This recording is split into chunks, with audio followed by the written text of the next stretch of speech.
بسم اللہ الرحمن الرحیم۔ السلام علیکم۔ sirat.e.mustaqeem سعودی نیوز چینل میں آپ سب کو خوش آمدید کہا جاتا ہے۔ آج 25 نومبر 2021 ہے۔ آج کی اہم ترین خبروں کا آغاز اس قرآنی آیت کے ترجمے سے کیا جاتا ہے۔ سورہ آل عمران کی آیت 134 میں ارشاد باری تعالیٰ ہے، جو اللہ کی راہ میں خرچ کرتے ہیں خوشی میں اور غم میں، اور جو غصے کو پی جاتے ہیں اور دوسروں کے قصور معاف کر دیتے ہیں، ایسے نیک لوگ اللہ کو بہت پسند ہیں۔ اللہ رب العزت ہمیں ان قرآنی آیات اور احادیث کو سمجھ کر ان پر مکمل عمل کرنے کی بھی توفیق عطا فرمائے، آمین۔ دوستو، آج کی ویڈیو میں کافی اہم معلومات ہیں، ویڈیو مکمل دیکھیے گا، لائک کر کے شیئر بھی کیجیے گا۔ کرونا وائرس کی وجہ سے مملکت کے اقامہ ہولڈرز کے اقاموں اور خروج عودہ کی مدت میں مفت توسیع کے احکامات پر عمل مرحلہ وار ابھی بھی جاری ہے۔ مسلسل سعودی محکمہ پاسپورٹ انفارمیشن ٹیکنالوجی ڈپارٹمنٹ کے ذریعے لوگوں کو اطلاعات شیئر کر رہا ہے۔ اقاموں اور خروج عودہ کی مدت میں مفت توسیع کے لیے ایوان شاہی کی جانب سے جاری احکامات میں کہا گیا تھا کہ 30 نومبر 2021 تک غیر ملکی افراد کے اقاموں اور خروج عودہ کی مدت میں توسیع کر دی جائے گی، جو کہ انٹرنیشنل فلائٹس کی بندش کی بنا پر اپنے ملکوں میں پھنس کر رہ گئے ہیں۔ ایوان شاہی سے احکامات اس لیے جاری کیے گئے تھے کہ کرونا کی وجہ سے لوگوں کو درپیش مشکل حالات میں کسی نہ کسی حد تک تعاون کیا جا سکے۔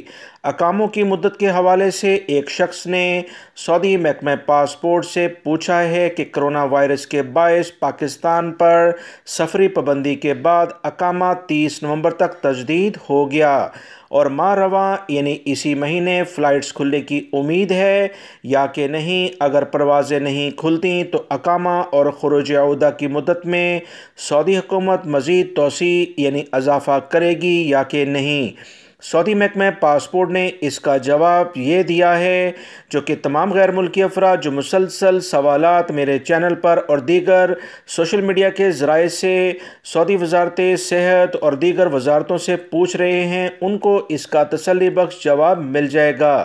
سعودی محکمہ پاسپورٹ جوازات کا کہنا ہے کہ ایوان شاہی کی جانب سے بیرون مملکت گئے ہوئے اقامہ ہولڈر کے خروج عودہ یعنی چھٹی والے ویزے اور اقاموں کی مدت میں مفت توسیع کے احکامات 30 نومبر 2021 تک کے لیے جاری کیے گئے ہیں، جس پر عمل درآمد سعودی عرب کی انفارمیشن ٹیکنالوجی ڈپارٹمنٹ کے تعاون سے مسلسل جاری ہے۔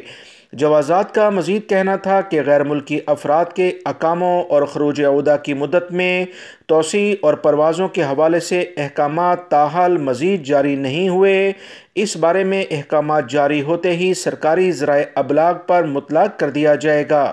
واضح رہے، سعودی عرب میں کرونا وائرس سے محفوظ رہنے کے لیے احتیاطی تدابیر کے تحت پاکستان، انڈیا اور دیگر بہت سارے سعودی عرب کے ہمسایہ ممالک سے براہ راست پروازوں پر مسلسل پابندی ہے۔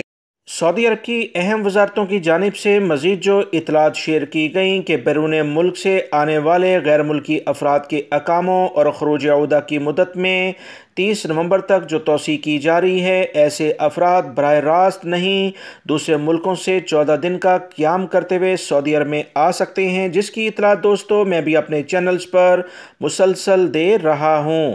مزید جو اطلاعات آئی ہیں کہ اقاموں کی مدت میں توسیع کے حوالے سے ایک اور شخص کا سوال کچھ اس طرح سے سعودی محکمہ پاسپورٹ سے پوچھا گیا کہ 31 اگست تک اس کا اقامہ بڑھا تھا مگر تاحال اس میں اضافہ نہیں ہوا، اب میں کیا کروں؟ میں سعودی عرب آنا چاہتا ہوں، دوسرے ملک سے براستہ آنا چاہتا ہوں وایا کرتے ہوئے، اب مجھے کیسے آنا ہوگا؟ سعودی محکمہ پاسپورٹ اینڈ امیگریشن کا یعنی جوازات کا کہنا ہے کہ بیرون مملکت گئے ہوئے غیر ملکی افراد براہ راست مملکت میں آنے کے لیے ابھی انتظار کریں۔ 30 نومبر 2021 تک لازمی توسیع ان افراد کے اقاموں میں کر دی جائے گی۔ اقاموں اور خروج عودہ کی مدت میں مفت توسیع کے احکامات پر عمل جاری ہے۔ دوستو، مسلسل جوازات کی جانب سے یہی جواب دیا جا رہا ہے، لہٰذا آپ تمام بھائی 30 نومبر میں ابھی 5 سے 6 دن باقی ہیں، آپ انتظار کر لیں، ہو سکتا ہے آپ کا اقامہ تجدید ہو جائے اور آپ وایا کرتے ہوئے سعودی عرب آ سکیں۔ اگر ایسا نہیں ہوا تو آپ کو حالات اور واقعات کے لحاظ سے انتظار کرنا ہوگا، کیونکہ اس طرح سے آپ کا اقامہ تجدید ہو سکتا ہے، ورنہ آپ اپنے کمپنی اور کفیل سے رابطہ کر کے اپنے اقاموں اور خروج عودہ کی مدت کی فیس جمع کرا کر بھی ان میں اضافہ کرا سکتے ہیں۔ سعودی عربین ایئر لائن کی جانب سے کہا گیا کہ یورپی ممالک لاس اینجلس اور مانچسٹر کے لیے براہ راست پروازیں بحال کر دی جائیں گی۔ اس بارے میں تازہ ترین جو اطلاعات آئی ہیں کہ کرونا وبا کے باعث ان ممالک کے لیے، ان شہروں کے لیے سعودی حکومت نے انٹرنیشنل پروازیں ڈائریکٹلی بند کر دی تھیں۔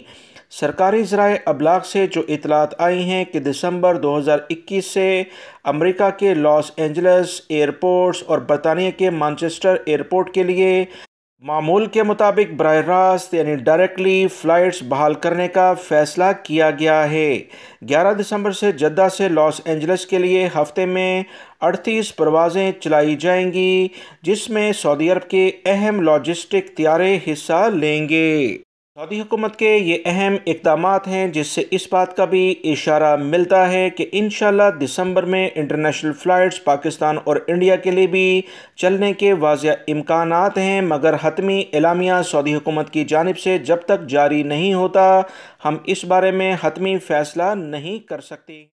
سعودی محکمہ پاسپورٹ نے مزید اطلاعات شیئر کی ہیں کہ 3 اہم پروفیشن کے لحاظ سے اس میں جو بھی شامل غیر ملکی افراد ہیں، سعودی عرب آنے سے پہلے کرونا ویکسین کا لازمی اندراج کرا لیں، یعنی اپنے آپ کو کرونا ویکسین کے لحاظ سے رجسٹرڈ کرائیں۔ سعودی محکمہ پاسپورٹ نے ویکسین یافتہ اور غیر ویکسین یافتہ تمام غیر ملکیوں سے کہا ہے کہ وہ سعودی عرب پہنچنے سے پہلے ویکسین کا آن لائن اندراج کرا لیں تو زیادہ بہتر ہے، تاکہ ایئرپورٹ پر انہیں کسی بھی قسم کی مشکلات کا سامنا نہ کرنا پڑے۔ ایسا کرنے سے امیگریشن کی کارروائی کافی آسان ہو جائے گی، بغیر کسی زحمت کے وہ تیزی سے ایئرپورٹ سے باہر آ سکتے ہیں۔ 3 کس کیٹیگری کے افراد اس میں شامل ہیں؟ وہ خلیجی تعاون کونسل میں شامل ممالک کے شہری جو سعودی عرب ڈائریکٹلی آ سکتے ہیں، انہیں لازماً یہ احتیاطی تدابیر اختیار کرنی ہوں گی کہ اپنے آپ کو رجسٹرڈ کروائیں۔ مختلف قسم کے نئے ویزا ہولڈر بھی اسی طرح سے سعودی عرب آن لائن رجسٹریشن کروا سکتے ہیں ویکسین سے متعلقہ اپلیکیشن کے ذریعے، اور مقیم غیر ملکی اور ان کی فیملی کے افراد جو کہ سعودی عرب وایا کرتے ہوئے مملکت میں آ رہے ہیں، انہیں بھی لازماً رجسٹریشن کروانی ہوگی۔ سعودی محکمہ پاسپورٹ کا کہنا ہے کہ یہ پابندی کرونا وائرس کو پھیلنے سے روکنے، شہریوں اور مقیم غیر ملکی افراد جو سعودی عرب میں موجود ہیں ان کی صحت اور سلامتی کے تحفظ کے غرض سے لگائی گئی ہے۔ بیان میں مزید کہا گیا ہے کہ سب لوگ امیگریشن کی کارروائی مکمل کراتے ہوئے حفاظتی تدابیر کی لازماً پابندی بھی کریں۔ سعودی عرب کے دارالحکومت ریاض میں پولیس ترجمان کی جانب سے کہا گیا کہ سوشل میڈیا پر گستاخی کے مرتکب سعودی شہری کو گرفتار کر لیا گیا ہے۔ سعودی ذرائع ابلاغ سے کچھ اطلاعات ملیں کہ سعودی شہری کو شناخت کے بعد حراست میں لیا گیا، اسے ابتدائی قانونی کارروائی کے لیے سعودی پبلک پروسیکیوشن کے حوالے کر دیا گیا ہے۔ یاد رکھیں، سعودی پبلک پروسیکیوٹر شیخ محمد الماجعب نے گرفتاری کا حکم جاری کیا تھا۔ سوشل میڈیا پر ثبوت ملنے پر مقامی شہری سے پوچھ گچھ کی ہدایت جاری کی تھی۔ سوشل میڈیا پر صارفین نے گستاخی پر غم و غصے کا اظہار کرتے ہوئے سعودی شہری کی گرفتاری اور اسے سخت سزا دینے کا مطالبہ کیا تھا۔ سعودی پبلک پروسیکیوشن کے عہدیدار نے کہا کہ سوشل میڈیا پر ایک ویڈیو وائرل ہوا جس میں دیکھا جا سکتا ہے کہ ایک شخص نے انتہائی گستاخی کے الفاظ ادا کیے۔ سعودی پبلک پروسیکیوشن کا کہنا ہے کہ جو شخص بھی اس قسم کی کسی حرکت میں ملوث پایا جائے گا، اسے عدالتی کارروائی کے ذریعے کارروائی جو بھی ہے اس بارے میں سزا اور جرمانے کیے جائیں گے۔